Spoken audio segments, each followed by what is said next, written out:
ఈ సహోదరి సహోదరులు 2000 సంవత్సరాల క్రితము ప్రభు అయిన యేసుక్రీస్తు కూడా ఇదే చేశాడు. ఏమిటది?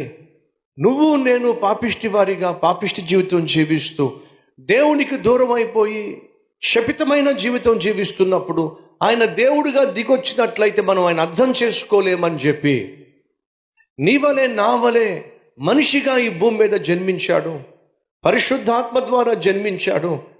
పాపము ఎరుగనటువంటి దేవుడు నీ కోసం నా కోసం మన రూపంలో దాసుని స్వరూపం ధరించి తన మహిమను విడిచిపెట్టి ప్రత్యక్షమయ్యాడు.